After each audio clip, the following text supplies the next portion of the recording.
ជាព័ត៌មានណាខ្ញុំមិនមែនជាអ្នកមានវិជ្ជាជីវៈអីទេប៉ុន្តែខ្ញុំផ្សាយព័ត៌មានគឺខ្ញុំនិយាយដល់ប៉ិតទោះបីគ្រប់ត្រកណបណាធ្វើការនៅណាក៏ផ្សាយព័ត៌មាននឹងប៉ិតហើយសួរថាប្រខែកអីណាហើយអប្សរានៅក្នុងសួរអប្សរានេះបោះបោះខ្មែរអត់សួរថាកម្មករបាតកោអដងមកបាតកម្មនេះគេវាយចង់ងាប់ចង្រួបផ្សាយនឹងកាន់ជើងប៉ូលីសសួរតែសមអត់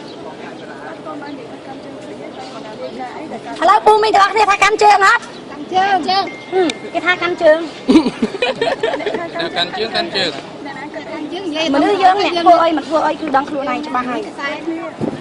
សួរតែដឹងខ្លួនឯងថាមូលហេតុអី Facebook ដាក់ទៅគេជេរដាក់ទៅគេជេរគួរដឹងហើយឥឡូវទទួលស្គាល់ថាខមមិនថាខមមិនខ្លួនឯងក្នុងយ៉ាងហោចណាខមមិន200ជេរយ៉ាងហោចណាក៏199ទទួលស្គាល់អត់ហើយចាំមិននៅអត់គេជេរទៀតហើយគេឲ្យមួយខែហ្មងមកផ្សាយព័ត៌មានម្ដងមកគេជេរសបាយអូចឹងធ្វើនឹងឲ្យប្រាក់ខែហូមួយមើលរឿងប៉ិតលឺមួយមើល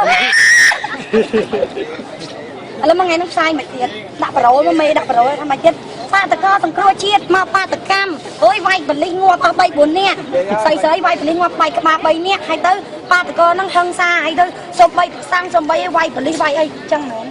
ប្រូលហៀបឲ្យមកកដាស់ហ្នឹងមែនផ្សាយព័ត៌មានប៉ិតសអានកដាស់ប្រូលទៀតផ្សាយមិនអត់តន់ចប់ទេ